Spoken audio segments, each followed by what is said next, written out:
네, 여러분 안녕하세요. 2023년 10월 12일 노잉의 뉴스 인사이다 시작하겠습니다. 어제 엄청난, 사실 그 자체를 보면은 뭐 아주 엄청나다고까지 할 수는 없지만 이것이 업고 가는, 안고 가는 그 의미가 매우 컸기 때문에 중요한 선거가 있었습니다. 강서구청장 보궐선거. 원래 윤석열 대통령이 다 이 선거 내가 치르는 거다. 나랑 한 라인이 있는 우리 김태우를 밀어라. 이게 이제 대통령실에서 나왔던 메시지였던 것 같은데 어쨌든 참패를 했습니다. 지금 얘기를 들어보니까는 진교훈 민주당 후보가 17.15% 압승해서 김태우 후보에 대해서 민심이 이런 거다. 대통령 그렇게 불통하더니 앞으로는 그렇게 하지 말라는 뜻이다. 이제 이걸 알려준 그런 셈이죠. 그런 상황에서 최종 투표율이 48.7%나 달했다는 건 대단한 것이고, 김태우 후보자 역시 본인이 패배를 했다는 사실을 인정을 하고 있는 것 같습니다. 자, 그런 얘기 좀 간단하게 오늘 이진아 기자하고 얘기를 해볼 거고요. 그 다음에 이슈 삼합 시간에는 김필성 조상호 변호사와 함께 여러 가지 정치 현안 짚어볼 예정입니다. 생방송 중에 궁금하신 점이 있으시면 언제든 댓글을 남겨주시고요. 노영의 뉴스 인사이다 본격적으로 시작해보겠습니다.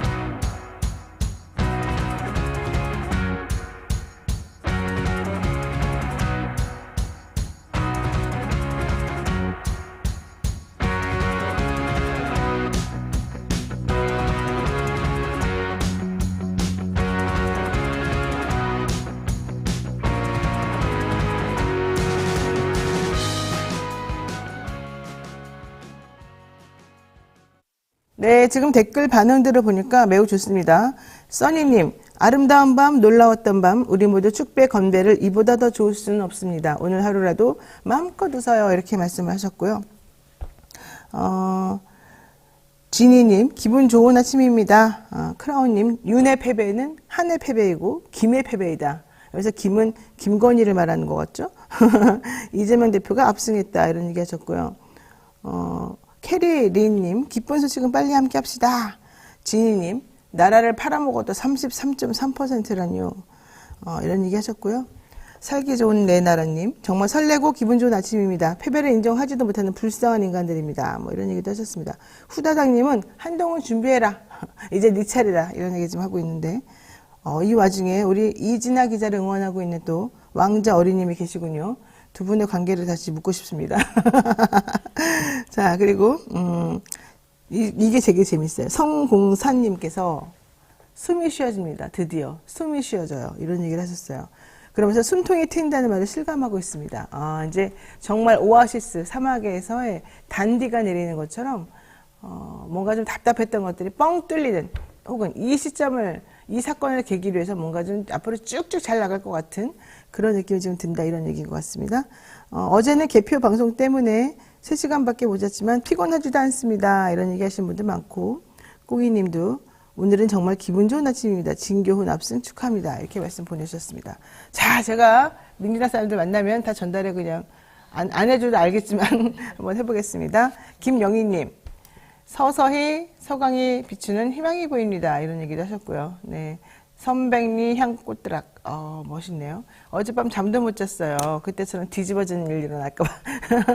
이 뒤집어지는 건 지난번에 대선 때 이재명 대표 승기를 잡아서 가다가 막판에 0.73%로 졌죠. 자, 될 사람은 되고 떨어질 사람은 떨어지고. 이것은 상식의 승리다. 이번에 이재명 대표. 개인적으로는 이 검찰이 스토킹하듯이 막 몰아드는 것 때문에 힘들었고, 또 의원들로부터는, 같은 편 의원들로부터는 또 배신당했고, 그리고 영장 실질심사까지 받으면서 단식한 그 힘든 몸으로 여러 가지 고생했지만, 결국 이렇게 대승을 거두어서 참 기쁠 거다, 이런 생각이 드네요. 자, 설명 좀 들어봅시다. 네, 어제 있었던 서울 강서구청장 보궐선거에서 더불어민주당 진교훈 후보가 17.15%의 표차로 압승을 거뒀습니다. 어제 개표가 60% 정도 진행됐을 때 당선 확실히 떴는데요. 그때 진 후보자는 이번 선거는 상식의 승리, 원칙의 승리, 강서구민의 위대한 승리라고 얘기하면서 오직 강서구민만을 바라보고 그간 구정 공백을 메우기 위해서 1분 1초라도 아껴가며 강서구정을 정상화시키겠다 이렇게 밝혔습니다. 네, 진교훈 후보는 진짜 얼마나 기뻤을까요? 응? 게다가 중요한 게 이거예요. 상식의 승리, 원칙의 승리, 강서 구민의 위대한 승리. 제가 사실은 사전투표하고 난 다음에 언론사들이 기사 낸 걸 보니까 야당 찍었다는 거는 좀 비중이 적게 나오고 여당 찍었다는 말들을 아주 구구절절히 길게 써놓고 또 중립적인 얘기로는 뭐 일 잘할 사람 뽑았다 이제 이런 말이 많이 나오면서 그 동네 수건 사업을 이루기 위해서 마치 국민의힘 찍은 사람들이 많은 것처럼 많은 기사들이 그런 식으로 이 포인트를 맞춰가지고 글을 썼더라고요. 그래서 내가 사실은 나는 민주당이 이길 거라 생각은 했습니다만은 또 민주당이 너무 지나치게 샴페인 일찍 터뜨려가지고 또 선거 망치는 거 아닌가 이런 개인적으로 조금 불안한 마음이 있어서 그러지 말고 분석을 한번 해보면 심상치 않은 분위기도 있고 국민의힘이 또 이렇게 선전하고 있으니까 좀 잘해보자 이제 이랬거든요. 근데 역시 사람들은 똑똑했다. 역시 믿을 수 있는 사람들이었다. 이런 생각이 좀 듭니다. 그런 게 기우였다는 것을 다시 한번 우리가 확인할 수 있는 거였죠. 자, 이게 최종 투표율이 48.7%면 상당히 높은 거죠? 네, 보궐선거치고는 상당히 높은 건데요. 일단 지난 6일부터 7일 동안 이틀 동안 있었던 사전투표율이 22.64%로 역대 지방선거와 재보궐선거에서 통틀어 가장 높았지만 최종 투표율은 48.7%로 이제 그쳤는데요. 지난 2021년 서울과 부산에서 이뤄진 4.7 재보궐 투표율의 56.8%와 지난 4월 5일에 경남 창녕군수 보선 투표율이 57.5%였던 거에 비하면 좀 낮은 편이긴 했지만 그래도 이제 높은 투표율을 보이면서 사전투표부터 많은 이들이 관심을 모은 선거라는 것을 확인할 수 있었습니다. 일단은 이제 진 후보자의 앞서 입장도 들었지만 민주당 이재명 대표도 어제 입장을 내놨는데요. 당선이 이제 유력해졌을 때 페이스북에 국민의 위대한 승리이자 국정 실패에 대한 엄중한 심판 이렇게 얘기하면서 사실상 민주당이 이긴 것이 아니라 국민의 승리다 이렇게 이야기를 했고요. 그러면서 더 겸허히 민심을 받들겠다. 민주당의 승리라 생각하지 않고 정치의 각성과 민생 회복을 명하는 국민의 매서운 회초리라고 이렇게 말을 했습니다. 네. 사실은 그래서 이제 마냥 기뻐할까라고 했는데 또 기뻐하지 못할 수도 있다는 우려가 나오는 게 뭐 매번 등장하는 이슈이긴 합니다만 자꾸 이 구청장 선거 하기 전부터 혹은 하는 도중에 국민의힘 쪽이나 선관위, 국정원 이런 데서 이거 조작할 수 있다더라, 해킹에 취약하다더라 이런 얘기가 계속 나왔잖아요. 네. 뭐 여론 조작했다는 거 가지고 압색도 어제 그냥 엄청나게 많은 사람한테 들어가고 그러면서 이번에 국정원에서 얘기한 게 선관위는 이 해킹에 취약한 구조를 가지고 있어서 물론 아직까지는 그런 일은 발생하지 않았으나 좀 위험합니다. 이러면서 어떻게 위험하냐? 선거인 명부 작성에도 분명히 누군가가 개입해서 엉터리를 만들 수가 있고 개표 결과도 바꿀 수 있다. 이제 이런 얘기를 꺼내는 거예요. 자, 이 얘기를 자꾸 꺼내는 이유는 뭡니까? 사전투표 없애라. 사전투표는 민주당이 유리하니까 사전투표 없애라. 이게 첫 번째인 것 같고. 두 번째는 이번 선거도 사전투표가 이제 있는 상태에서 치러진 건데 이번 투표도 부정에 개입됐을 수 있으니 확인해 봐야 된다. 이제 이런 취지 아닙니까? 네, 그런 취지로 이야기를 한 것으로 보이고요. 특히나 사전투표율이 굉장히 높았기 때문에 네. 그런 부분에서 주목을 받으면서 이런 이야기들이 나와서 좀 여러 그런 얘기, 이제 여당 쪽에서 그런 얘기가 많이 나왔는데요.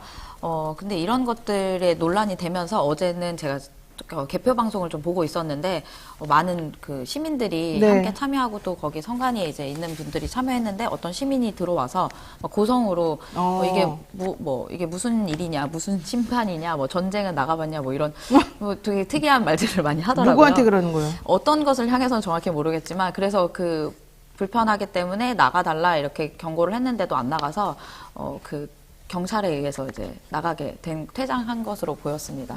이런 문제가 계속 불거지면 이제 선거 자체를 못 믿겠다는 건데 그런 네. 민심을 믿지 못한다라는 이야기로 들려서 굉장히 좀 이런 것들은 좀 제대로 조사를 해보던가 해야 될 것 같습니다. 어쨌든 뭐 자기네한테 불리하기만 하면 혹은 안 좋은 결과가 나오기만 하면 뭐 선거 부정이 있느니 어쩌느니 이런 얘기는 전부 다 여당에서 하고 보수층에서 해서 나는 그건 좀 이상하다고 봐요. 진보층에서 뭐 선거 부정 얘기하는 사람 별로 없잖아요. 어쨌든 이상해요. 자, 그런데 김태우 씨 뭐라고 말하고 있습니까? 네, 일단 김태우 이제 후보자는 이날 개표가 약 70% 이상 진행된 오후 11시 40분쯤에 패배를 선언했습니다. 입장문을 통해서 김태우 후보자는 저의 재개발 약속을 믿고 성원해 주신 강서구민 여러분께 진심으로 감사의 말씀을 드린다며 어려운 상황 속에서도 끝까지 최선을 다해 주신 우리 캠프 식구들에게 감사의 말씀을 드린다고 했고요. 네. 또 이제 진 후보자에게는 축하의 말을 전한다고 하면서 부디 강서구의 발전을 위해 민생을 잘 챙겨주시길 부탁드린다. 이렇게 이야기했습니다. 네, 지금 이번에 신문에 나온 표제, 조선일보에서 표제가 이렇게 나왔네요. 정부는 소통부재, 여당은 전략부재, 혁신하면 이기고 안 하면 진다 이랬는데 결론적으로 뭐예요? 자기네들이 전략도 없었고 소통도 부재해서 우리가 질 수밖에 없었다. 이제 이런 얘기를 지금 조선일보가 얘기하고 있는 것 같은데 이제 문제는 이렇게 진 쪽에서는 특히 강서구청장 선거처럼 작은 선거에서 좀 지면서 뭔가 좀 뭐 정권 심판론까지 들고 나온 이 상황이 된다면 이번에 진 것을 계기로 해서 여당이나 국민의힘이나 이런 쪽에서는 좀 더 절치부심해가지고 뭔가 해보려는 생각을 갖게 되고 상식적으로 그다음에 이제 이긴 쪽에서는 봐라 우리가 이겼지 우리 말이 맞지 이제 이러면서 좀 기뻐하는 마음이 오래 가다가 또 조금 겸손하지 않게 상황을 악화시킬 수도 있겠다. 그러니까 좀 앞으로 갈 길이 뭐니 지금 작은 승리에 도취했으면 안 되겠다. 이 말씀을 꼭 드리고 싶습니다. 네, 여기까지 하고요. 아, 그래 원래님께서 스텝 바이 스텝으로 갑시다. 이렇게 또 얘기를 해주셨습니다. 노란색과 함께. 네, 한 가지 더 말씀드리면요. 네네. 그 대통령실 입장이 좀 새벽에 나왔는데요. 익명의 대통령실 관계자가 선거를 치른 것은 대통령실이 아니라 국민의힘 이러면서 책임론에는 네, 선을 그었고요. 또 다른 관계자는 이번 보궐선거에 크게 의미를 두어선 안 된다. 전국 선거도 아니고 야권의 강세 지역인 한 곳에서 진행한 선거를 내년 총선의 바로미터로 삼는 것은 무리가 있다. 이런 네. 식으로 또 지적을 했습니다. 자, 참 그러네요. 중앙선관위가 12일 오전 0시 40분께 개표를 완료한 결과 진 후보는 전체 투표수 24만 3,663표에 56.52%인 13만 7,065표를 얻어서 당선이 되었고 김태우 후보는 39.37%인 9만 5,492표를 얻는데 그쳤다. 양자 간의 격차는 17.15%다. 이제 이런 얘기인데 결국은 한 14만 대 4만 정도 이제 이런 것 같아요. 자, 그다음에 제3위는 정의당 후보가 1.83, 권혜인 진보당 후보가 1.38, 녹색당 후보가 0.21, 자유통일당 후보가 0.66 이제 이렇게 기록을 했는데 결론적으로 대통령실에서는 이거 우리가 치른 게 아니라 김태우가 혼자 치르다가 진 거다. 이렇게 좀 딱 또 손절하는군요. 네, 선을 그었습니다. 원래 모든 선거는 다 대통령 자기가 하는 거라더니. 그랬는데 이번에 결과에 대해서는 네, 선을 그었습니다. 네, 그렇습니다. 자, 이러니까 존학리님께서 쪼잔한 변명이다.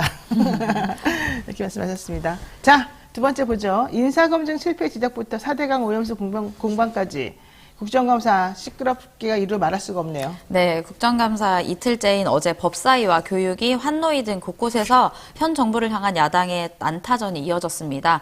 일단 법사위에서는 인사검증 문제에 대한 지적이 집중됐고요. 교육위에서는 김건희 여사 논문 표절 증인이 줄줄이 불출석해서 감사가 일시 중단되기도 했습니다.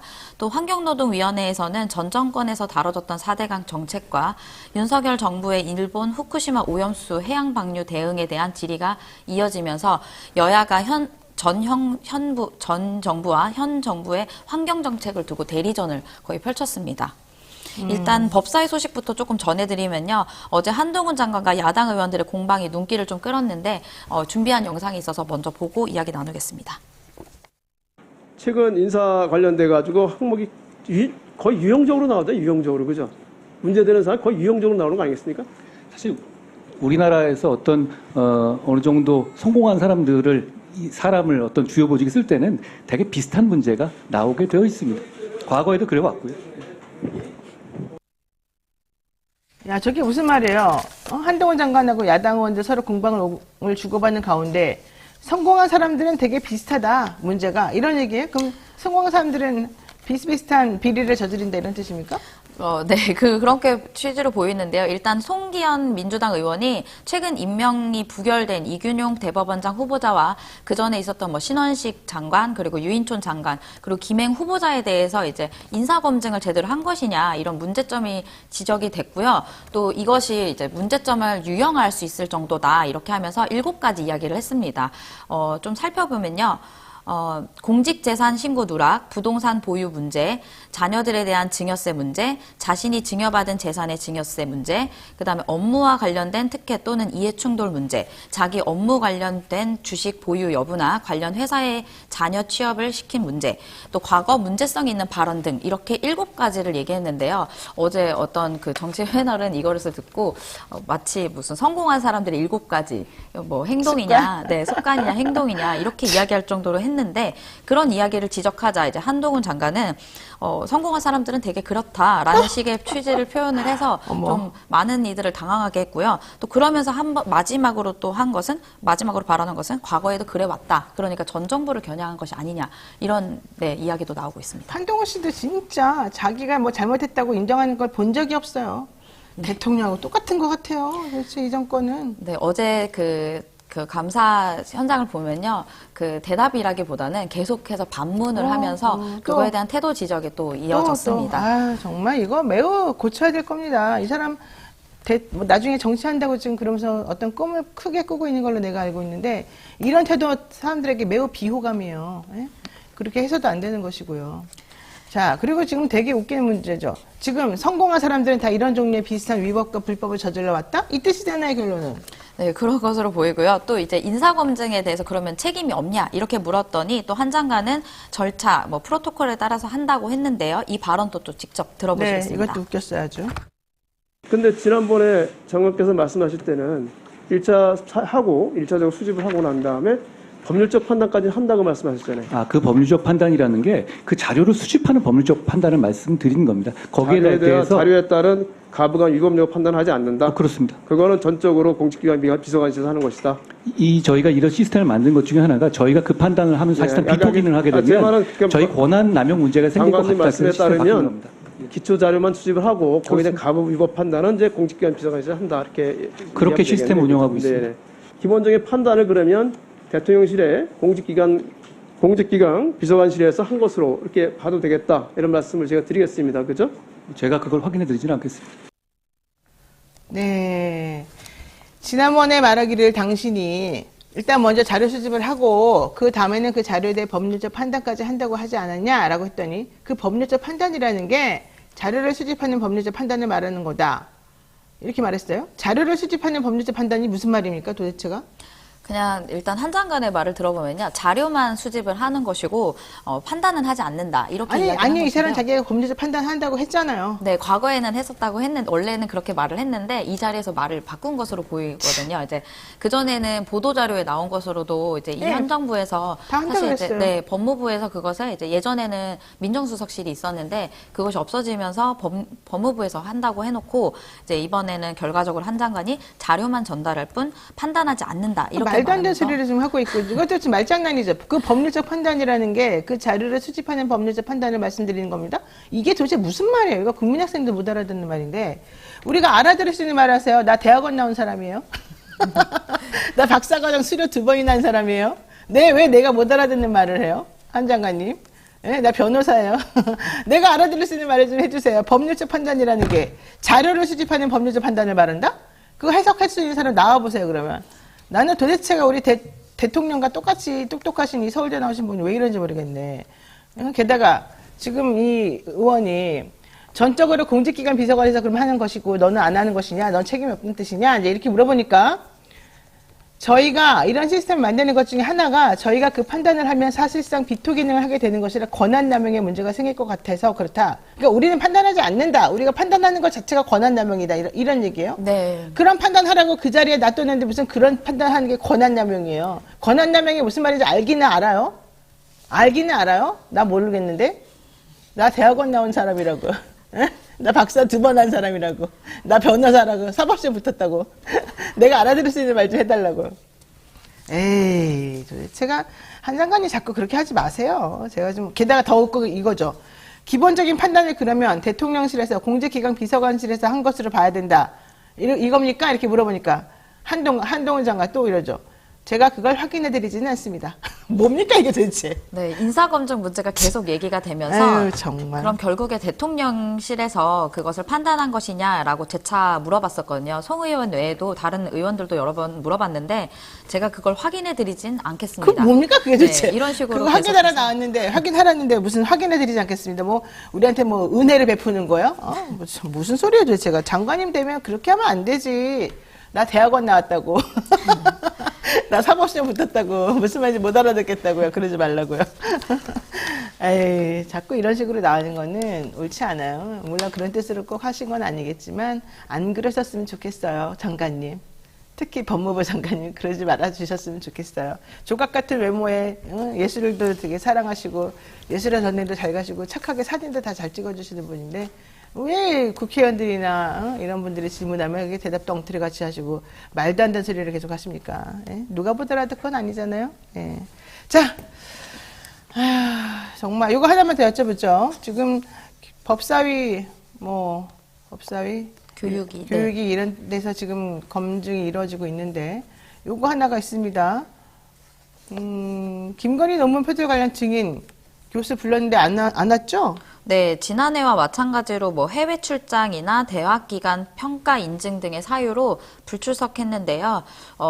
이래서 이제 야당에서는 이제 궁색한 변명이다 이렇게 이야기하면서 불참한 것에 대해서 동행 명령장을 발부를 요청하기도 했습니다. 일단 네. 야당 측 교육의 간사 김영호 의원은 작년에 이어 올해도 김건희 여사 논문 표절 관련 핵심 증인들이 국정감사를 피하기 위해 꼼수를 부리고 있다며 대학 기간 평가 인증 현지 방문 평가를 이유로 불출석 사유서를 제출한 장 총장을 지목하면서 국회를 조롱하고 우롱하는 일을 상습적으로 일삼는 숙대 총장에 대한 동행 명령장을 발부해달라라고 하면서 위원장에게 요청을 했습니다. 또 그러면서도 이제 김 의원은 북미 출장을 이유로 불출석 사유서를 낸 김 이사장인데요. 그 김 이사장은 이제 국민대 이사장을 이야기를 하는 것입니다. 김지용 이사장이고요. 이 사람을 향해서 똑같은 사유로 2년째 국정감사를 회피하고 있다. 교육의 간사로서 파렴치한 사학법인의 행태를 용납하지 않을 것이다. 따끔하게 책임을 묻겠다. 이렇게 경고도 하기도 했습니다. 내가 보기에 숙명여대하고 국민대학교는요. 이번 정권 지나고 나면 정말 평가 다시 받아야 됩니다. 숙명여대, 국민대학교 총장 그리고 이 논문 관련해가지고 면죄부를 주었던 교수님들 다 정신 차리시고 학자적 양심을 되찾으십시오. 저도 박사 논문 못 썼습니다. 왜? 그거 쓰려면 너무 힘들어요. 표절하기 싫어서 안 썼고 너무 힘들어서 안 썼는데 논문 쓰는 게 얼마나 어려운 일인지 다 아는 사람들이 그 자리에 가가지고 A가 한 행동을 전부 다 봐주고 괜찮다라고 할 겁니까? 진짜 부끄럽지 않습니까? 교수로서? 창피하지 않아요?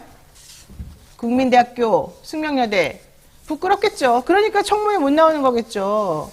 이러시면 안 된다고요. 당신들이 똑바로 해야 당신들의 제자들이 똑바로 하는 것이고 당신들이 말했던 그동안의 주장이나 가치가 의미가 있는 것이고 받아들일 수 있는 정도가 되는 겁니다. 권력자한테는 찍소리도 못하면서 힘없는 사람들한테만 어쩌고 저쩌고 해야 된다 이런 말을 할 수가 있습니까? 양심이라는 게 있나요? 학자가? 아무리 총장이든 학장이든 정치적인 상황을 본인들이 뭐 고려 안 할 수 없다 하더라도 뭡니까 그게 창피스럽게. 창피하지 않아요 진짜로? 나는 매우 부끄러운 일을 생각하고요. 이거 분명히 나중에 2, 3년만 지나 보십시오. 정말 학자적 양심으로 이렇게 하면 안 된다고 다 나옵니다. 예? 제 말이 틀렸을까요? 아닙니다. 제 말이 다 맞습니다. 여러분 그러지 마세요. 예? 동행명령장 발부해가지고 가서 억지로 와가지고 또 거짓말 할 겁니까? 학생들한테 뭘 가르칠 겁니까? 당신들은 교육자인데. 그러지 마요, 진짜로. 내가 너무 화를 내고 있는데. 네, 어제 그 불출석한 사람들은 이제 설민신 한경국립대 교수와 장윤금 숙명여대 총장, 김지용 국민대 이사장 등인데요. 이분들이 다 줄줄이 참석하지 않았고요. 한 가지만 더 못하겠죠, 잠깐 창피스러워서. 이야기를 드리면 네. 어제 환경부에 대한 국정감사에서는 이제 문재인 정부의 4대강 정책과 윤석열 정부의 일본 오염수 해양방류 대응에 대한 질의가 이어졌는데 여야가 전현 정부의 환경 정책을 두고 대리전을 펼쳤다고 앞서 말씀드렸는데요. 이제 민주당 이수진 의원은 영주댐에서 떠온 녹조를 공개를 하면서 낙동강에 녹조가 없어진 줄 알았더니 영주댐에서 바로 이틀 전에 직접 떠온 녹조다. 이렇게 이게 수돗물이 되고 인근의 주민들에게 공기 중에 부유하는 녹조, 에어로졸, 입자들이 날아가서 흡입되지 않겠냐라고 이제 물었더니 김영동 국민의의 의원은 고여있다고 물이 곧장 더러워진다고 볼 수 없다 이러면서 이제 정부를 두둔하기도 했습니다. 전 정부죠. 이게 질문이 그런 게 있더라고요. 대한민국은 왜 수돗물을 안 먹나? 그렇게 수돗물 아리스 먹으라고 그러면서 왜 안 먹나 그래요? 아리스 먹고 싶겠죠. 깨끗하면. 왜 안 먹겠습니까? 더러우니까 안 먹겠죠. 딱 나오잖아요. 녹조. 수돗물이 되고 인근의 주민들에게 공기 중에 부유하는 녹조 에어로졸. 입자들이 날아가서 흡입이 되지 않는 이런 상태가 되는 그 물을 우리 보고 먹으라고 누가 그러겠어요? 예? 사람들이 먹을 거 가지고 제발 장난치지 말라 그랬는데 꼭 그렇게 나쁜 짓들을 해요. 그러지 마요. 예? 저 사법시험 붙은 사람이에요. 그러지 마세요.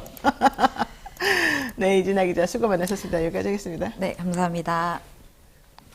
네, 저는요 잠시 후 이슈 3법으로 돌아오겠습니다.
뒤에 아니요 도시에 들어갑니다. 또 일정 기간 국적 관계없이 다시 한번 볼 수가 있어요. 없잖아요. 그러면 민법으로 간다.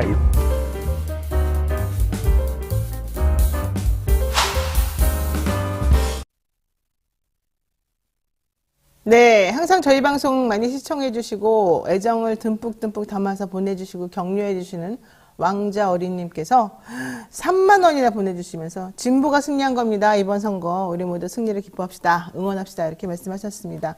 네, 같은 생각이고요. 오늘 잠깐 광고 타임 하겠습니다. 뉴스인사이다 열렬히 후원해 주시고 저희를 밀어주고 계십니다. 주님 통통물 광고 시간이죠. 그래서 주님이라고 하는 거는 광고 주님. 건물 주님은 아니고 광고 주님 말하는 겁니다. 국밥 8종 세트입니다. 국밥 한 그릇 팔아서 얼마 남니? 이런 거 신경 쓰지 마시고요. 우리는 국밥 팔아서 얼마 안 남아도 열심히 판다는 거 잊지 마십시오. 닭곰탕, 설렁탕, 순댓국 등 한국인이 가장 사랑하는 국밥 8종을 모았고요. 입맛 없을 때, 숙취 있을 때 국밥만한 게 없습니다. 간단하게 조리해서 든든하게 함께 해결할 수 있는 그런 제품이고요. 이번에 여러분들께서 많이 구매해 주신 덕분에 저희가 새로운 상품도 출시했습니다. 뉴스인사이다를 믿고 구매해 주신 애청자님들의 성원에 힘입어서 통통물 국밥 신규 2종과 온 가족이 즐길 수 있는 양고기 3종도 출시를 했다고 합니다. 지금 화면에 보이시죠? 아까 이렇게 2개 나온 거, 그게 새롭게 이번에 만들어낸 것이고요. 여러분들 지금 보면은 김치찌개가 있고요. 오른쪽에 있는 건 뭐죠? 볶음탕인가 보네요. 네, 정말 맛있습니다. 지금 통통몰 회원 가입하시면 20% 할인 쿠폰 무제한으로 드리니까 많이 쟁여놓으셨다가 통통몰에서 많이 구입을 해주세요. 여러분 또 잊어버리실까봐 제가 우리 주방 세제 세트 지금 판매에도 나올 수 있습니다. 4세트 저거 좋아요. 쓰기가 좋고 순하고 합리적인 가격이고요. 그래서 저희 통통몰에 있는 많은 상품들 한번 다 구경해 주시기 바라겠습니다. 네, 자 이제 이슈 삼합으로 바로 넘어가도록 하죠. 매주 목요일마다 3명의 변호사와 함께하는 톡 쏘는 정치평론 시사 맛집 이슈 삼합 시간입니다. 김필성 변호사, 조상호 변호사 모셨습니다. 어서 오십시오. 네, 예, 안녕하세요. 네, 지금 보니까요. 신명철님께서 어제 낮 동안 하루 종일 강서구 투표율과 각 진보 유튜브 방송에 올인한 결과 응원을 하게 됐고요. 응원 지지한 진교훈 청장님이 당선이 되어서 보상받은 느낌입니다. 네, 이런 얘기 신명철님이 하셨고요. 그래 원래님은 이번에 김치찜과 수세미 구입했습니다. 이렇게 말씀하셨는데 아유 감사드립니다. 자 그리고 조 변호사님에게 물어보고 싶어요. 황 부자님께서 물어보시는데 네. 허재영 기자 어제 압색했다던데 어떻게 되는 겁니까? 이런 얘기도 합니다. 일단은 뭐 보도 내용 중에 일부가 사실과 다른지 여부가 지금 쟁점인 것 같습니다. 특히 이제 그 최재경 전 검사장의 실제 녹취가 있는지 여부가 좀 이제 논란이 있는 것 같은데요. 이제 왜냐하면 허재영 기자가 리포액트라는 회사에서 네, 보도한 내용에 따르면 최재경과 그다음에 그 최재경의 지인이 통화한 녹취록을 확보했다고 하면서 보도한 내용이 있어서 그 내용의 진위 여부는 따져보겠지만 이게 뭐 대단한 범죄는 아니에요, 사실은. 왜냐하면 역대 사실은 대선 끝나고 대선 1년 반이나 지나서 그러니까 결국에는 공선법 공소시효까지 다 지나고 나서 그러니까요. 대선 관련 이슈에서 허위가 있다는 이유로 이런 식으로 압수수색을 나온 거는 제가 보기에 제 기억상으로는 처음입니다. 그러니까 선거법 공소시효도 다 끝난 상황인데 1년 반 지난 지금 대선으로부터 1년 반 지난 지금 허위 사실 공표 명예훼손을 이유로 야당을 압색한 정부입니다. 네. 여기 나오는 사람들은 허재현, 최현, 김우철, 김만배, 김학림, 한상진, 봉지욱 뭐 이런 등등 이제 기자들 플러스 등등등등인데요. 이분들을 압색하면서 가짜뉴스를 퍼뜨렸다. 그래가지고 그렇죠. 결국 여론전에서 자기네가 밀리게 됐다. 물론 자기네가 이겼지만 그럼에도 불구하고 이런 가짜뉴스는 도저히 참을 수 없다. 이제 네. 와서 네, 그런 네. 얘기한 겁니다. 그리고 또 사실은 언론사뿐만이 아니고 일반적으로 그 이른바 명예훼손 사건으로 압수수색 나오는 것도 굉장히 저는 정말 드문 참 경우예요. 특이한 경우라고 네. 보죠. 이게 권력자에 대한 명예훼손 때문에 압수수색이 나온 거라면 이것처럼 법을 차별적으로 적용하는 사례가 어디 있습니까? 네, 맞습니다. 자, 코너 속의 코너 주간 용산2 여의도 시간입니다. 한 주 동안 용산부터 여의도에 이르기까지 가장 기억에 남았던 정치 이슈를 하나씩 꼽아보는 시간인데요. 조상호 변호사님께서 먼저 시작해 주실까요? 뭐 당연히 뭐 이번에 진교훈 후보의 압승입니다. 압승. 압승. 예. 네. 왜냐면 많은 분들이 좀 큰 표 차이가 날 것이라고 예측을 했는데 네. 저는 그래도 한 자릿수를 넘지 않을 것이라고 생각했거든요. 왜냐하면 기본적으로 보궐선거라는 게 그 진보 진영에게는 좀 어려운 선거입니다. 네. 왜냐하면 진보 진영의 주 지지층이 20대에서 50대 사이거든요. 그러니까 보통 60대 초반까지도 보고 있습니다. 이런 분들은 대부분 직장을 다니시는 분들이라 이 평일 휴일이 아닌 평일 투표가 사실은 굉장히 어렵죠. 곤란합니다. 네. 그래서 실제로 보면 보궐선거에서 진보 진영이 역대적으로 볼 때 이렇게 성적표가 썩 좋지 않았어요. 아, 그래요? 예, 그렇습니다. 그런데 이번에 그러니까 이제 여러 가지 사정상 진짜 말도 안 되는 뭐 김태우 후보 같은 후보를 공천했고 그에 비해서 이제 민주당의 진경훈 후보 같은 경우는 경력이라든가 이분의 뭐 살아온 삶이라든가 이런 네. 걸 볼 때 두 후보 사이에 후보 간 격차도 컸고 그다음에 어. 구도도 워낙 안 좋았잖아요. 지금 네. 윤석열 정부가 계속해서 실정하고 있고 그다음에 또 이 정적에 관련된 이른바 이 보복 수사가 네. 점점 보복 수사의 그림으로서 국민들에게 자꾸 인식되는 이제 과정들이 있었기 때문에 결과적으로 민주당 거기다가 이제 그 강서구라는 곳 자체가 저번에 지긴 했지만 전통적으로는 민주당이 좀 톱하시죠. 네. 강세를 보이는 곳이라서 네. 당연히 이길 것이고 이길이라고는 봤지만 뭐 한 자릿수를 넘어서는 승리를 거둘 것이라고는 상상 못했는데 이번에 보니까 이제 17.15 그러니까 거의 20% 가까이 어마어마한 격차로 승리하는 것을 봤어요. 이게 사실 이 수치가 어느 정도라고 생각하시면 되냐면 과거 탄핵 직후의 지선과 비슷한 수준이에요. 그래요. 예, 그러니까 탄핵 직후에 그 이후 이른바 북미 정상회담까지 이어지는 네. 그때 당시 민주당이 가장 좋았던 시절, 거의 그 민주당이 서울에서 그 국민의힘에게 서울시 의원을 4석인가? 네네. 5석인가밖에 안 줬을 때예요. 그래서 국민의힘 쪽이 서울시 의회에서 교섭단체를 구성을 못했을 때입니다. 심지어. 그래서 유일한 교섭단체가 교섭단체 구성이 안 될 정도? 안 될 정도로 압도적으로 승리했을 때 그 분위기와 거의 비슷한 차이입니다. 네. 그래서 이게 지금 대통령의 수준이 거의 탄핵 수준에까지 와 있구나. 대통령이 정말 윤석열 대통령이 정신 차리지 않으면 정말 이 탄핵의 이 분기점 언저리까지 와 있다. 아니, 안 그래도 어제 내가 여론조사 전문하는 분들하고 이제 어떤 분들하고 저녁을 같이 먹는데 거기서 그 얘기가 나왔어요. 그냥 정확하게 솔직히 한번 물어봐라, 직접적으로. 탄핵을 찬성하십니까? 물어봐라. 그러면은 55% 이상 나올 거다. 이런 얘기 하는 분들이 많이 있더라고요. 네. 정말 그렇게 될까요? 그렇게 될 가능성은 있죠. 탄핵에 대한 뭐 법적 요건이나 이런 것들은 따져봐야 되겠지만 네. 적어도 이제 국민들이 현 정권에 대해서 이게 임기 채우는 게 맞을까 이런 생각이 들 정도의 그런 그러니까 그 정도까지 여론이 지금 쏠린 거는 네. 여러 군데에서 느낄 수 있었는데 아까 조변에 말씀하셨던 것처럼 이번 선거에서 상당 부분 드러났다고 볼 수 있을 것 같습니다. 그렇군요. 자, 일단 조상호 변호사님은 이슈를 그렇게 짚어봤고요. 김 변호사님은 어때요? 저는 좀 다른 얘기를 하려고 네. 하고 싶은데 어제 아침에 말입니다. 이원호 의원께서 이원우 의원. 예, 그 봤어요. 방송에 나와서 이거 선거 당일이잖아요. 예. 방송에 나와서 이런 말씀하셨습니다. 이걸 오해 소지가 있어서 제가 말을 다 읽어야 되는 게 맞는 것 그런 같은데. 인용보다도 징계받을 수 있는데 조심하세요. 아니 뭐 그대로 이제 그러니까 네. 그러니까 선거 당일 아침에 이제 BBS 라디오라는 곳에 라디오에 나와서 이제 인터뷰를 하셨는데 보궐선거 민주당 아직 결과 나오기 전이죠. 어제 아침이니까 승리를 할 경우에 페니실린 주사를 맞은 격일에 오히려 당이 변화를 선택하지 않고 현재 체제에 안주할 가능성이 있다. 당장 지도부 권한을 강화하는 데 일시적으로 도움은 될 것이나 오히려 총선의 악재가 될 가능성이 매우 높아 보인다라는 말을 했어요. 제가 물론 이제 정치인들을 직간접적으로 겪어보면서 네. 자기 당의 후보의 승리가 꼭 나의 이익은 아니라고 생각하는 사람을 본 적은 여러 번 있습니다만 그렇죠. 이걸 선거 당일날 나와서 공식적인 발언으로 우리 당 이기면 안 좋다라는 얘기를 하는 건 제가 처음 봤거든요. 그래서 네. 민주당이 지금 내부 상황이 심각하구나. 그리고 도대체 뭔 생각으로 나와서 이런 말씀을 하셨을까라는 생각을 했습니다.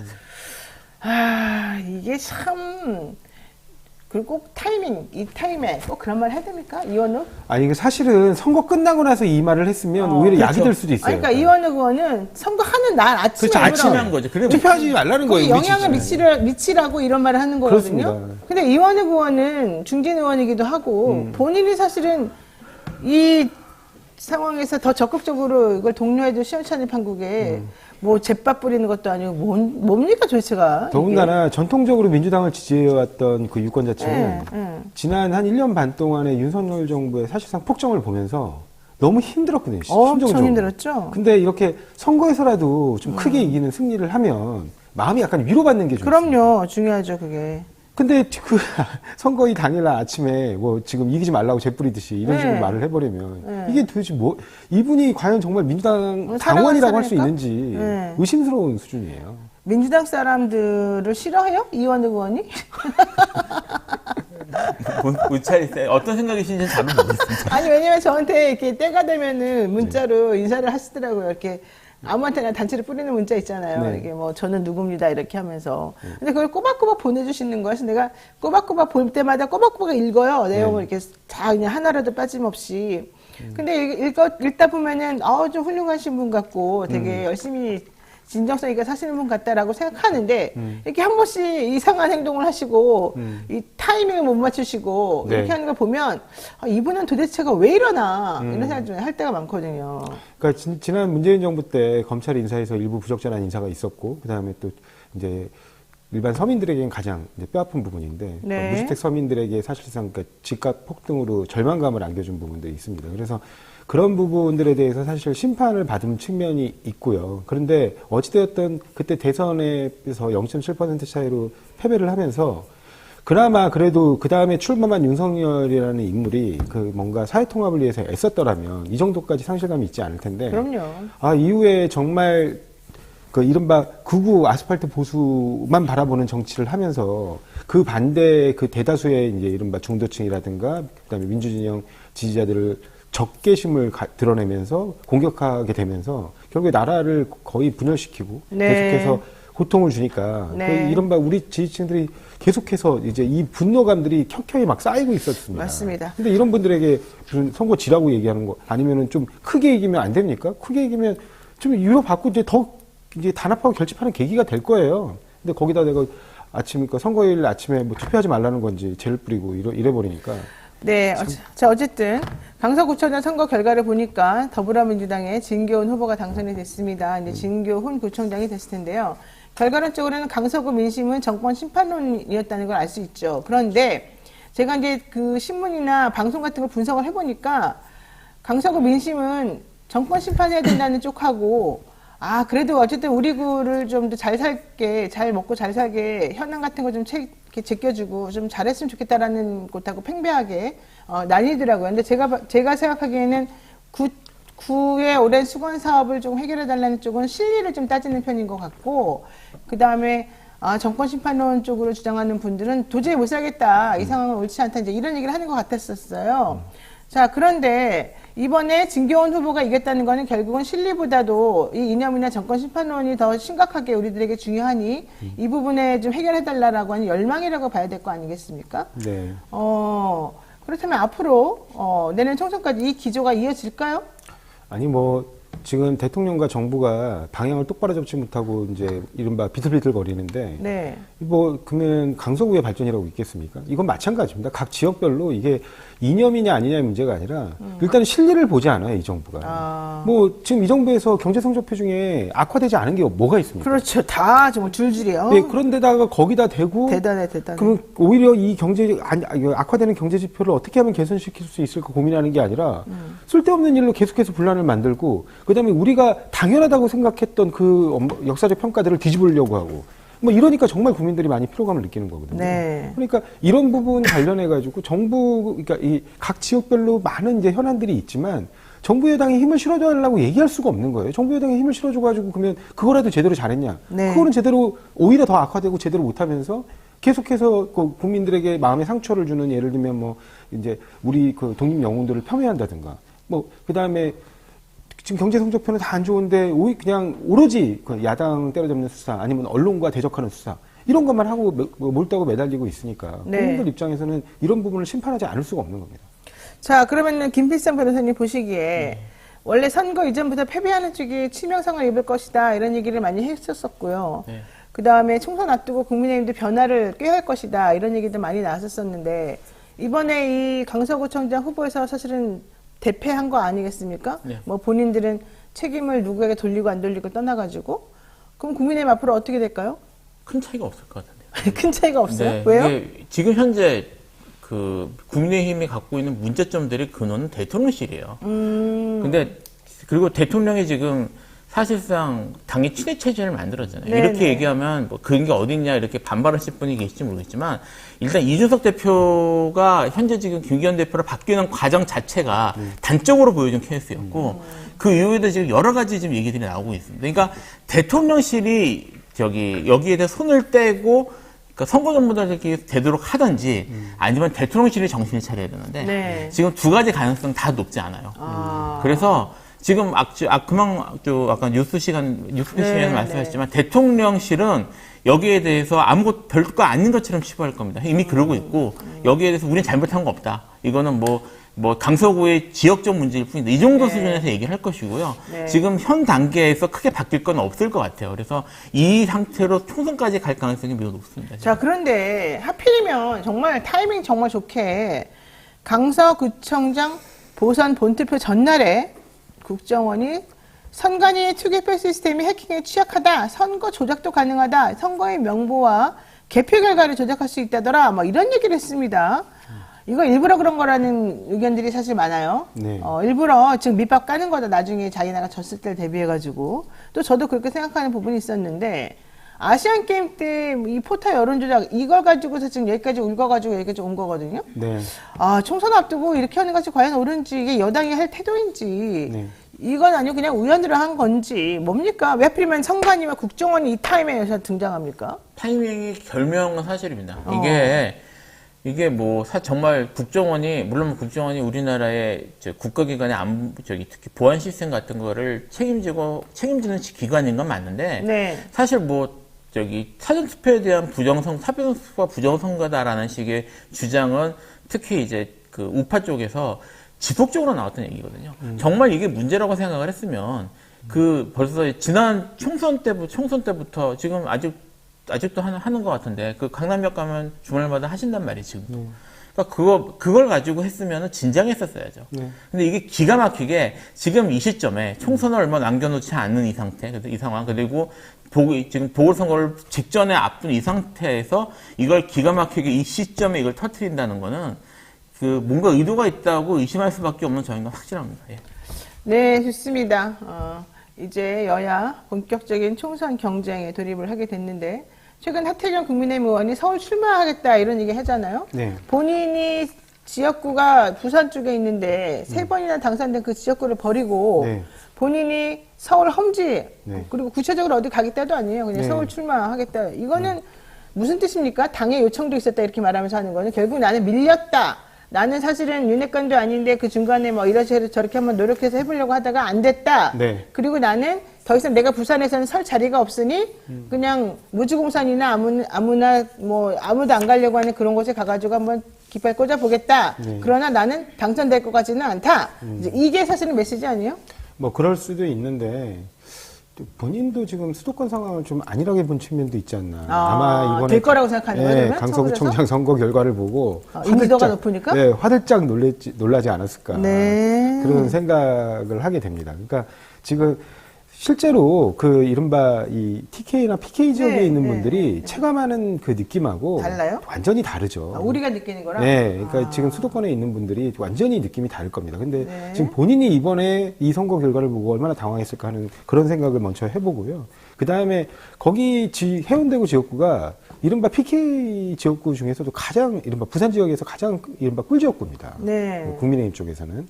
왜냐하면 이제 부유층이 많이 살고 전통적으로 굉장히 강세를 보였던 곳입니다. 그래서 실제로 지금 원래 석동현 검사장, 네네. 예, 이른바 윤석열 대통령의 친구라고 불리죠. 그래가지고 지금 그 그러니까 민주평통의 네. 사무처장을 맡고 있는 분인데, 그러니까 이분이 이제 저번에 한번 두드렸던 곳이에요. 이번에도 당연히 나올 것이고. 그래서 거기가 이른바 친윤 사단들이 노리고 있는 지역구 중에 하나이기 때문에 그러면 거기도 못 가겠네. 거기를 비켜줄 수밖에 없어서 지금 그렇게 본인은 나름대로 살 길을 찾고자 선택을 한 것 같은데 아마 수도권에 와서 굉장히 어렵겠죠. 매운맛을 보지 않을까. 그러니까 지금 대구시장도 뭐라고 그러고 있고 또 정청래 의원 하태경 우리 동네 약하다 너 오지 마. 어? 한동훈 와 이러잖아요 지금. 네네. 근데 내가 봤을 때 이게 지금 끝이 아니라는 거죠. 이제부터 시작이잖아요. 공천 경쟁에서 밀린 중진들이나 공천 경쟁에서 밀린 기존의 세력들이 결국에는 쫓겨서 험지 출마라고 하는 미명하에 뭔가 서울에 와가지고 참패하고 뭐 이제 이런 식으로 가려나요? 그럴 가능성이 높죠. 지금 물론 전적으로 제 사견임을 전체로 말씀을 드리면 항상 사기한번 말씀하세요. 딴 거 하지 말고. 사견임을 말씀을 드리면 지금 하태경 의원 입장에서 그래도 공천이라도 받아보려면 여기로 오는 수밖에 없다고 생각했을 가능성이 높거든요. 네. 예, 그러니까 그래서 아니면 지금 사실 아마 그 위에 그러니까 보통 우리가 생각 대통령실에서 말 그대로 꽂아넣는 인사가 만약 간다면 만약 경선을 그냥 치를 경우에는 하태경 의원이 유리할 가능성이 높죠. 현역 의원이니까. 그래서 아마 무슨 뭐 전력 공천이라는 방식으로 꽂아낼 가능성이 높기 때문에 하태경 의원이 버티면 아예 경선도 못 해보고 밀릴 가능성이 있단 말이에요. 그러니까 그래도 어쨌든 가능성을 보고 서울로 온 게 아닌가라고 저는 개인적으로 생각을 하는데 같은 상황이 지금 하태경 의원만 있을 게 아니고요.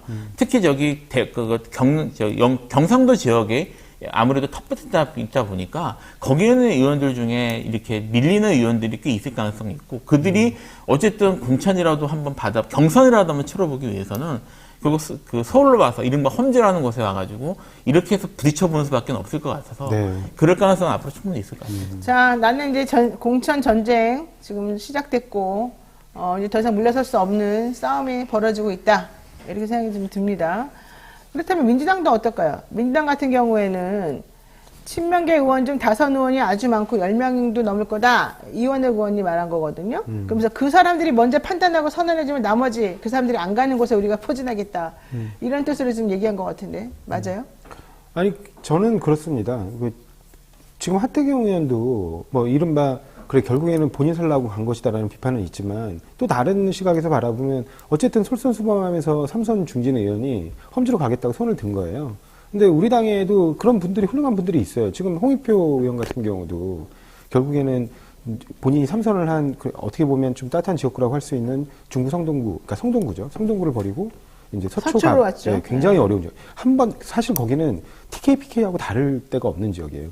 거기에 한번 이제 우리의 지지세를 한번 넓혀보겠다고 본인이 이제 본인의 네임밸류를 이용해서 한번 활용해 보겠다고 오신 거예요. 그리고 우상호 의원도 이제 물론 서울시장 도전에 생각이 있으시겠지만 일단은 본인이 서대문 갑에서는 더 이상 출마하지 않겠다는 선언을 먼저 하셨어요. 근데 이런 분들의 모범 사례를 왜 본인들은 못 쫓아갑니까? 그러면서 아직까지 그런 부분에 대한 선언을 하지 않은 사람들 핑계와 탓을 자꾸 대는 거예요.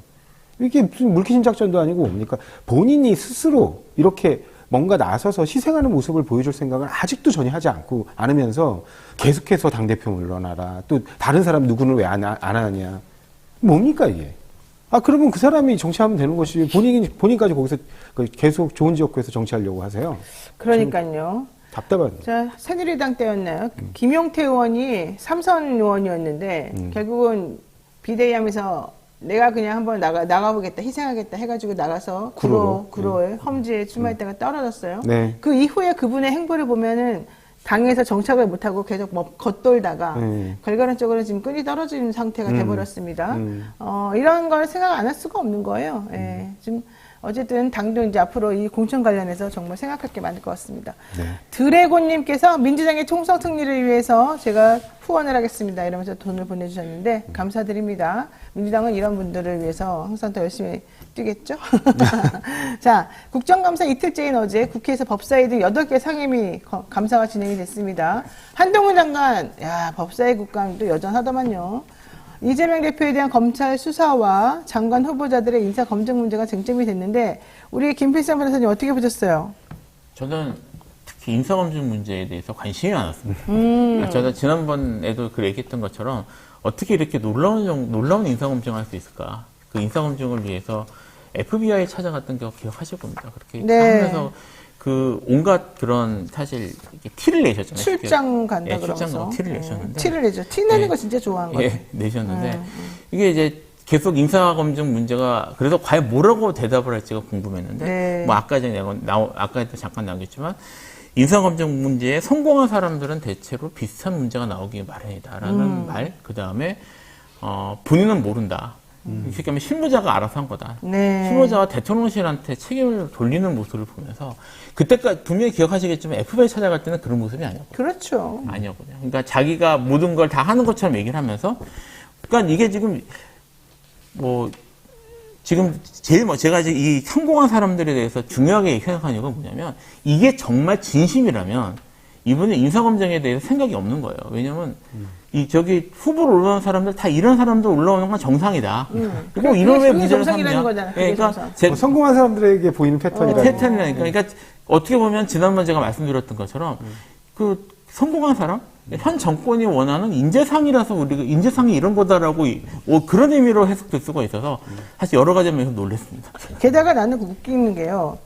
1차적으로 자료를 수집하고 난 다음에 그 사람에 대한 법률적 판단까지 한다고 본인이 그렇게 입으로 떠들어 놓고 이번에 송 의원이 송기현 의원이 물어보니까 그 법률적 판단이라는 게 자료를 수집하는 법률적 판단을 말하는 겁니다. 이랬어요. 난 이게 무슨 말인지 정말 이해가 안 가요. 자료를 수집하는데 자료를 수집하는 법리적 판단이 무슨 말입니까? 아니 우리가 보면 사실 확인과 그다음에 법리 판단인데 네. 자료를 수집하는 건 사실 확인인 거죠. 네. 아니 자료를 수집하는 거는 사실 행위예요. 사실 행위. 그러면 사실 행위하고 법리적 판단이 별개 아니에요? 그렇죠. 완전히 별개죠. 근데 이 사람은 자료를 수집하는 거 등가시키는 거야. 자료를 수집하는 이꼴 법리적 판단.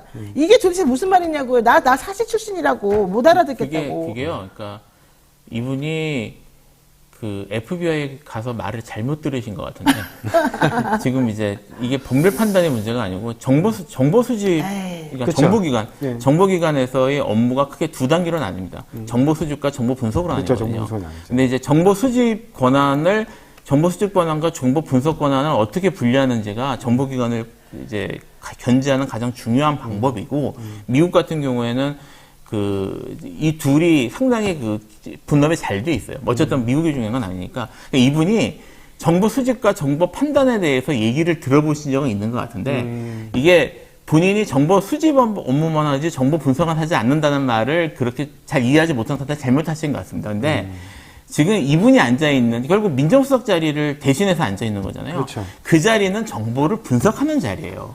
이분이 앉아가지고 정보 수집은 우리가 이제 어딥니까?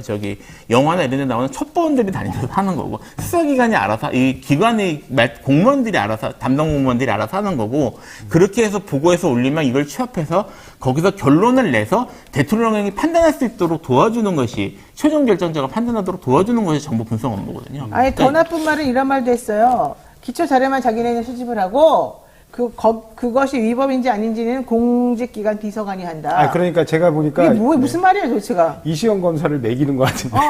아니 그러니까 자료는 우리가 갖다 자기네가 그럼 더 밑에 있다는 얘기예요. 자료만 갖다 주고 알아서 판단하라고 한다는 얘기예요. 이시영 검사가 28기고요. 네. 나이는 둘이 동갑인 것 같아요. 네. 그래 근데 이제 한동훈 장관은 27기입니다. 그러니까 기수가 한 기수 높은데 이제 기수가 낮아서 그런 것인가. 아니 게다가 더 웃긴 문제가 뭔지 알아요? 자기네들이 법률적 판단을 하게 되면 네. 그러니까 맞는지 안 맞는지 위법성 판단을 하게 되면 권한남용 문제가 생긴대요. 무슨 권한남용 문제가 생겨요? 네. 그러니까 대통령을 쉽게 보는 거죠. 대통령도 법조인 출신이거든요. 그럼요.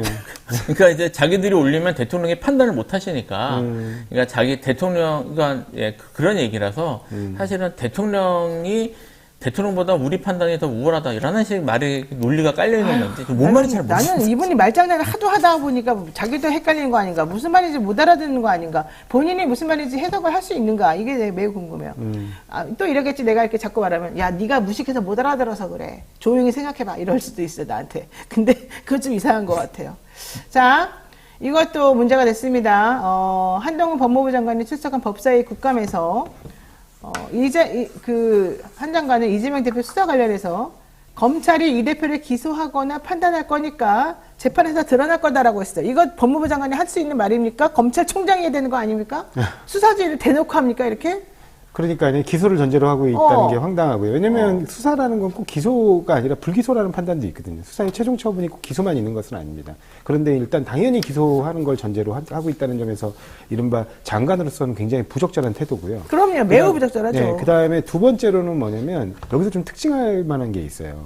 요즘에 이른바 분리기소, 분리기소설, 네. 위증교사만 따로 떼서 기소한다든가, 그다음에 또 영장 재청구설, 온갖 설설이 난무합니다. 사실은. 근데, 설설 기억으로. 예. 예. 근데 사실은 그게 설일 수밖에 없는 게 이번에 한동훈 장관의 답변에서 어느 정도 드러났다고 생각을 해요. 왜냐면 이번에 구속영장 청구의 부당성에 대해서 지적하는 야당 의원의 질의에 대해서 한동훈 장관이 뭐라 그랬냐면 본재판에서 이 결과가 잘 드러날 거라 그랬어요. 본재판에서. 그럼 이게 무슨 말이냐면 결국에는 더 이상 영장 절차는 진행하기 자기들도 곤란하다는 사정을 인식하고 있는 것 같아요. 그러면 결국 불구속 기소 쪽으로 이미 가닥을 잡은 게 아닌가. 근데 이제 시점을 보고 있는 것 같습니다. 왜냐하면 어느 시점에 기소를 해야 그나마 부작용 없이, 그다음에 이른바 여론의 역풍 없이 자연스럽게 스며들어 기소할 수 있는가, 그 시점만 지금 좀 저울질하고 있는 게 아닌가. 아니, 불구속 기소는 당연하겠죠. 여기서 어떻게 영장을 더 청구해요? 네. 판사님이 범죄 사실에 소명이 안 돼 있고 다퉈볼 여지가 있다고 그렇게 정확히 써줬는데. 그리고 그러니까 좀 어처구니 없는 게 어렵죠. 예를 들면 위증교사 사건에서 이제 이미 그러니까 이름 소명된다라는 그 표현을 그 두고 표현을 마치 두고. 범죄가 인정된 것인 양 얘기하는 게 그래서 너무 그것만 웃기는 딱 거예요. 띄어가지고 기소한다는 얘기했어요. 왜냐하면 네. 소명이라는 거는 이제 굉장히 낮은 증명 단계입니다. 그러니까 특히 이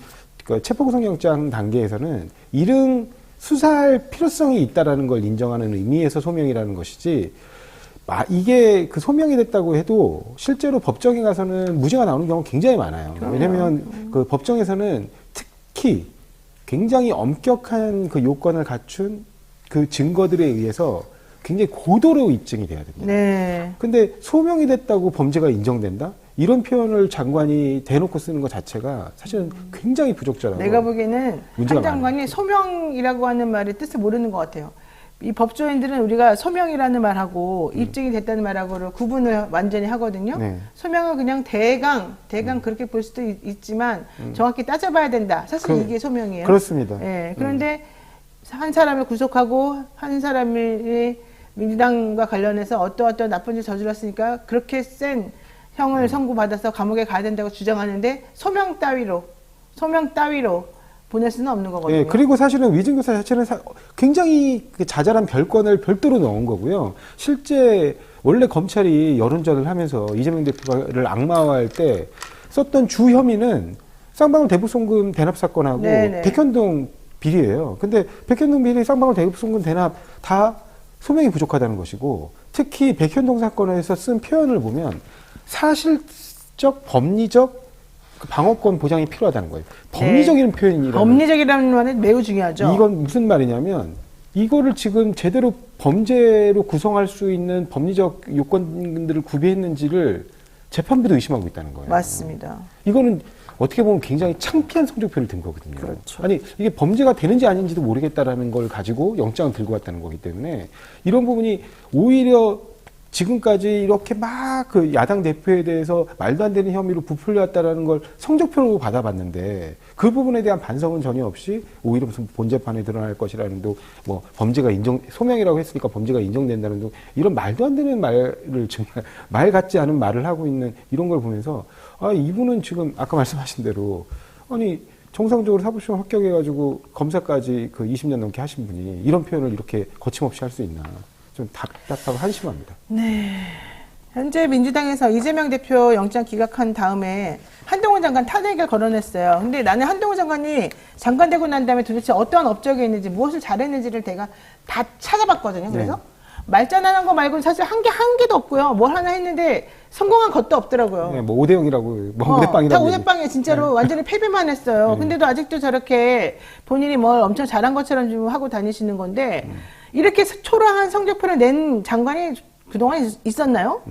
뭐 일단 한동훈 장관처럼 뭐를 이렇게 그러니까 보통 정무부 장관이 하는 거 이상을 뭘 하고 다니신 분이 별로 없어서. 그렇죠. 오버해가지고. 예, 하신 분이 없어서 뭐 지금 말씀하셨던 것처럼 뭐 오버를 해서 다녀서 자기의 능력을 보여줬으면 또 얘기가 다르신 그렇죠. 거는데 오버하고 다니셔서 능력을 제대로 보여준 게 없어서 이게 사실 문제라는 건데요. 다만 이제 무능한 것은 탄핵 사유로 보기는 좀 어려운 부분이 있어서 지금 이제 탄핵에 대해 말씀을 하셨기 때문에 민주당이 그 정권을 압박하는 카드로 탄핵을 만작거릴 가능성은 정치적 카드로 만들 가능성은 충분히 있습니다. 근데 이거를 끝까지 밀어붙여서 그걸 목표로 간다기보다는 이제 전국을 풀어갈 카드로 만지작거릴 가능성이 높고요. 지금 이제 이번 선거, 그러니까 어제 있었던 선거 이후에 이재명 대표가 낸 메시지를 주목할 필요가 있는데 앞으로 어떻게 끌고 가겠지? 이거는 이재명 대표가 이렇게 얘기를 했잖아요. 이건 민주당의 승리가 아니라 국민들의 심판이다. 민주당도 여기에 대해서 좀 무겁게 받아들여야 된다는 입장을 보였거든요. 그러니까 이런 문제에 대해서 지금 사실 한동훈 장관도 그렇고 이런 것들이 국민들에게 피로감을 주는 정쟁으로 비춰질 가능성이 있기 때문에 이거를 앞으로 좀 더 뭐 현재 지금 당면한 무슨 경제 문제나 아니 민생 문제, 보통 민생 문제라고 하는 이런 것들에 집중할 가능성이 좀 높아 보이긴 합니다. 사실은 한동훈 그러니까 이제 이른바 윤석열계 특수부 검사들의 특징 중에 하나가 뭐냐면 이른바 야당, 권력이 없는 야당을 수사할 때 그 야당의 관계자들을 고립시키는 방법을 쓰거든요. 고립을 시켜요? 네, 고립을 시켜요. 이게 주변에 만나지도 못하게 하고 뭐 증거인멸 우려 등등등등을 막 들어가면서 만나지 못하게 하면서 결국 그 사람을 고립시키고 그 다음에 회유를 합니다. 왜냐하면 본인들은 권력을 갖고 있거든요. 뭐든지 해줄 수 있어요. 뭐 예를 들면 보석으로 풀어줄 수도 있고, 예를 들면 더 영장을 청구하지 않아서 그냥 구속기간 만료로 내줄 수도 있고, 그 다음에 뭐 형이 낮은 형으로 기소할 수도 있고, 그래서 이렇게 조율을 할 수 있다는 걸 끊임없이 보여주면서 회유 작전을 펼치거든요. 우리 지금 야당이 할 수 있는 게 별로 없어요. 뭐 회유할 수 있는 카드가 없잖아요. 근데 적어도 진짜 나쁜 짓을 한 잘못을 한 사람에 대해서 그 잘못으로 이 사람을 이제 너는 누구도 도와줄 수 없고 이걸로는 법적인 처분을 받을 수밖에 없다라는 부분을 분명히 인식시킬 필요가 있어요. 그래서 저는 한동훈 장관의 탄핵을 정말 목표로 하는 거라면 한동훈 장관의 탄핵이 문제가 아니고 손준성 검사를 먼저 탄핵해야 된다는 거예요. 손준성 검사의 탄핵은 비교적 증거들이 너무 명확하게 드러난 것들이 많습니다. 예. 지금 아까도 제가 예전에도 얘기했는데 고발사주 사건의 유무죄와 관계없이 고발사주 사건을 대응하는 과정에서 벌인 증거인멸의 그 범죄 행위들만 보더라도 그럼요. 명백히 탄핵 사유예요. 그러니까 만약에 이 부분에 대해서 탄핵이 이루어지고 거기에 더해서 이번에 공수처가 지금 현재 공소유지하고 있는 사건의 유죄까지 나온다. 그러면 이 손준성이 고리로 해서 그때 당시에 윤석열, 한동훈, 특수부 권순정 이런 특수부 검사들이 있잖아요.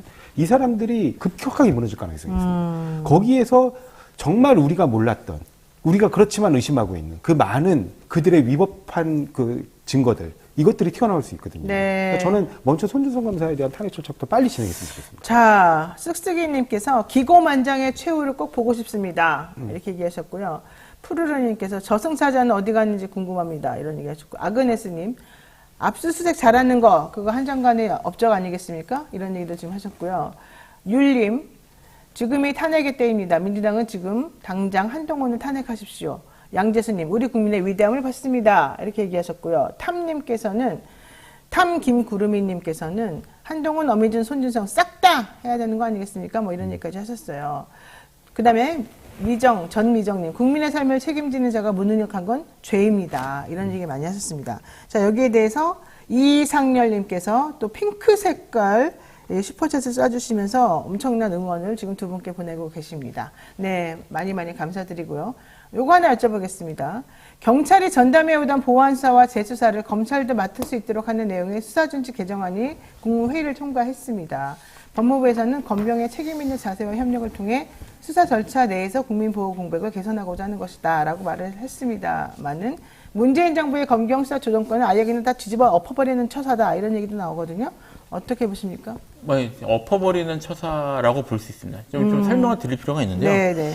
일단 검찰개혁 전체의 틀에서 봤을 때는 그게 제대로 이루어질 경우에는 보안 수사나 재수사를 일정 정도 검찰이 주도하게 하는 게 필요하다는 얘기는 있었습니다. 네. 근데 왜냐하면 이제 경찰이 모든 걸 주도하고 하니까 거기에 대해서 검찰이 견제하는 수단을 필요하다는 건 했는데 지금 상태는 그런 상태가 아니거든요. 그렇죠. 사실상 검찰이 지금 아무렇지도 않게 검찰이 다 하잖아요. 검찰이 도대체 어디까지 할 수 있다는 건지 사람들이 다 잊어버릴 정도로 검찰이 지금 다 하고 있거든요. 이런 상태에서 공식적으로 재수사, 보안수사까지 가져가겠다는 거는 사실 지금 말씀하셨던 것처럼 검찰개혁 이전으로 완전히 되돌리겠다는 얘기라서 현 단계에서 이걸 하는 건 문제가 확실히 있습니다. 저는 지금 말씀하신 대로 보안수사, 재수사 부분이 일정 부분 필요하다고 저도 생각을 해요. 그런데 그러기 앞서 특수부의 직접 수사 권한부터 먼저 내려놔야 돼요. 그걸 내려놓지 않고 이거를 그대로 보완한다. 그러면 이거는 과거의 검찰에서 직전 검찰총장 출신 대통령이 검찰권을 모두 틀어진 상태에서 사실상 무소불위의 검찰권을 행사하겠다는 거거든요. 네. 가장 중요한 직접 수사권, 특히 특수부 해체. 이게 먼저 선행이 돼야 그 다음에 이른바 형사부 권한을 이른바 보정하는 그런 방식의 예를 들면 보안수사, 재수사에 대해서 일정 부분 권한을 열어주는 그런 거라면 저는 찬성을 합니다. 그런데 지금처럼 특수부가 자기들 마음껏 자기들이 원하는 수사 대상을 놓고 그 직접 수사를 마음대로 진행할 수 있는 현 상태에서 이걸 더한다? 이거는 지금 검찰이 스스로 괴물이 되겠다는 거예요. 이거는 반드시 막아야 됩니다. 그럴까요? 네. 선우라는 게 있어요. 네. 그러니까 저는 항상 그렇지만 검찰은 인권보호수사기관으로 거듭나고 그래서 뭔가 경찰의 위법한 수사를 통제하는 그런 법률가적 집단으로 거듭나야 되거든요. 근데 여전히 검찰이 온몸에 피를 묻히면서 그 칼을 직접 휘두르고 있으면서 네. 거기다 더해서 경찰을 마치 시녀처럼 부리겠다라는 발상이에요. 이 발상은 검찰 독재로 가는 그 길이죠, 바로. 자, 우리가 처음에 이 이슈 삼합 그 방송 초반에 강서구청장 보궐선거의 의미가 무엇인지 설명해봤습니다. 결국 정권 심판론이 이겼다라는 걸 말씀드렸는데요. 마지막도 그와 관련된 내용 한번 여쭤보고 정리하겠습니다. 정권 심판론이 이겼다는 게 중론인데 그렇다면 민주당하고 국민의힘 입장에서는 앞으로 6개월 정도 남은 이 총선에 대해서 어떻게 해야 될 것인가 전략을 짜고 국민들의 마음속에 들어가기 위해 노력할 거 아니겠습니까? 자, 어떻게 하는 게 맞겠습니까? 간단하게 말씀해 주시죠. 뭐 지금 여당 입장에서는 현재까지 여당이 왜 비판받았는지를 통렬하게 반성을 하고 지금 뭐 이런 특히 이제 가장 중요한 게 경제, 그다음에 민생 문제니까 이런 것들을 바로잡기 위해서 지금 계속 특히 이제 건설사 이쪽을 중심으로 해서 부도설이나 이런 것들이 계속 나오고 있거든요. 이런 네. 국민들의 불안감을 해소하고 지금 경제정책이나 이런 것들을 제대로 잡는 것부터 시작을 해서 출발해서 민생 문제를 풀어야 할 텐데 네. 이게 지금 이쪽에 전혀 관심이 없는 듯한 모습을 보이고 있어서 이런 게 문제일 것이고요. 민주당 역시 사실 그 상당 부분은 어쩔 수 없는 부분도 있었지만 이재명 대표의 그런 사법적인 그런 문제들을 중심으로 해서 내부적으로 내부나 이런 것들이 너무 심하게 보여졌어요. 그러니까 민주당이 어쨌든 힘 있는 야당으로서의 대안적인 모습을 보여주기 위해서는 일단 뭉쳐야 되고요. 뭉친 민주당이 그 제대로 정권의 견제를 하고 그 다음에 삶을 어떻게 바꿔갈지에 대한 비전을 보여줘야 되는데 네. 그런 것들이 아직까지 못 보여줬기 때문에 다음 총선 때까지는 우리를 찍어주면 이제부터 우리가 당신의 삶을 이렇게 바꿔주겠습니다라는 비전을 보여주는 모습이 필요할 것 같아요. 자, 그러면 민주당은 분당을 하고 윤석열 대통령은 신당을 창당하고 그렇게 될 수도 있습니까? 아니 지금이 윤석열 당 아닌가요? 이거 뜨거운 감자인데. 아니, 예. 근데 사람들이 창당한다 그러니까 아. 네, 물어보는 거예요. 아니 뭐 거기서 이른바 이제 그 외피를 갈아 씌우기 위해서 재창당 수준의 뭘 하는 거는 모르겠는데 지금 있는 분들이 다 이른바 친윤이고 대통령한테 말 한마디 못하는 분들인데 그런 분들 데리고 또 신당을 만들면 그대로 다 100명이 넘어갈 것 같아요. 아니, 왜냐면 공천 때문에 그렇죠. 지금 네. 공천이 이제 윤곽이 드러나고 나면. 저는 그렇습니다. 왜냐하면 지금 윤석열 정부가 갖고 있는 가장 강력한 통치 수단은 검찰권이에요. 이 검찰권은 야당만이 대상이 아닙니다. 지금 여당에서 이른바 윤석열에게 찍힌 인사들에 대해서 수사권을 어떻게 남용하는지도 보여줬잖아요. 특히 국민의힘은 그 법률적으로 하자 있는 분들이 저는 많을 거라고 생각하거든요. 그렇기 때문에 본인들이 가장 겁을 낼 겁니다.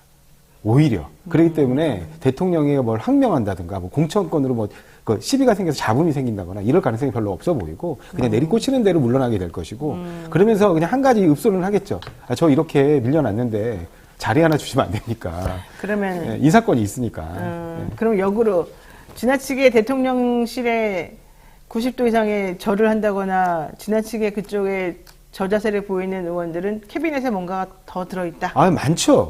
아니, 지금 보면 우리가 늘 봐도 너무 명백해 보이는 이해충돌에 뭔가 비리 의혹이 있어 보이는 박덕흠 의원 같은 경우도 보세요. 네. 그냥 다 무혐의 처분해버리잖아요. 근데 그 무혐의 처분했다고 검찰에서 자료가 없을까요? 언제든지 칸칼을 휘두를 수 있다고 생각합니다. 네, 맞습니다. 자, 이런 거 가지고서 하는 게 바로 검찰 독재겠죠. 절대 그러면 안 됩니다. 민주주의 사회는 그런 식으로 흘러가지 않고요. 민주주의 사회가 발전하는 그 기저에 있는 국민들은 그런 걸 용납하지 않습니다. 자, 이제 보궐선거 끝났고 보궐선거의 성격이 무엇인지 우리가 확실히 알았으니까 이제는 각 당이 국민들이 원하는 방식으로 다시 한번 전열을 정비해가지고 우리 대한민국의 정치 수준을 한 단계 더 끌어올려 주시기를 제가 바라겠습니다. 오늘 말씀은 여기까지 들어야 될 것 같습니다. 고맙습니다. 네. 믿을 수 있다 더 착한 보험 광고 드리겠습니다. 건강보험, 차량보험을 더 저렴하게 만나보실 수 있는 전문 보험 클리닉 업체죠. 가족이나 친척, 지인에게 묻지마 보험을 가입하신 분들 많으시죠?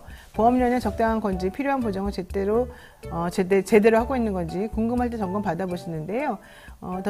저는 더 착한 보험 클리닉에서 전문 설계사가 부담되는 보험료를 합리적으로 줄여주고 보장을 최대한 유지할 수 있도록 친절하게 상담해 주기를 원하고 있고요.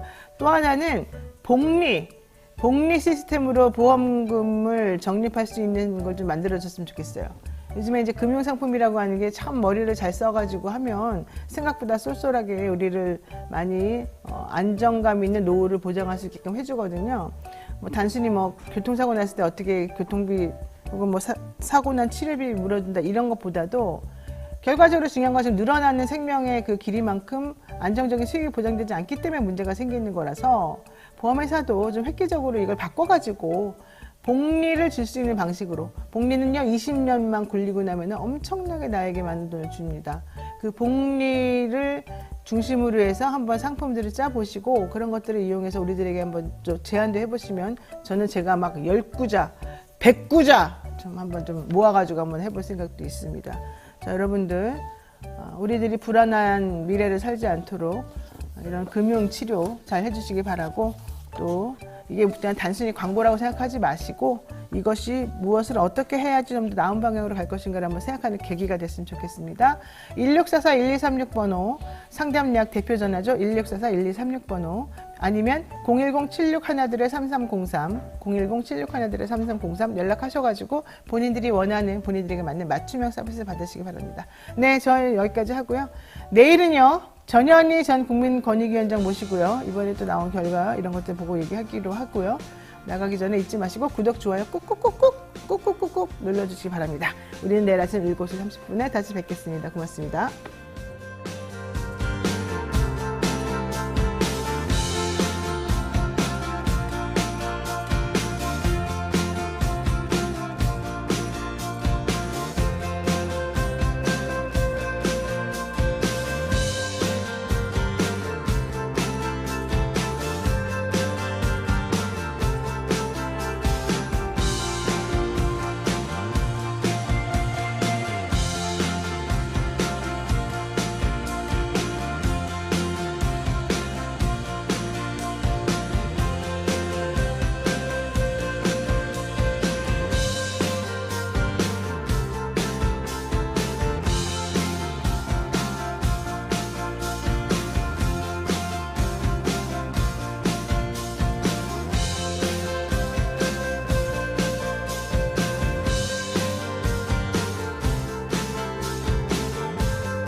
이토마토 전문가와 함께하는 올인원 서비스. 주식 투자 교육, 주식 종목 추천, 주식 투자 방법. 장 시작부터 마감까지 라이브 온 에어 실시간 생방송. 현명한 투자를 위한 투자 교육과 투자 방법. 이토마토가 여러분과 함께하겠습니다.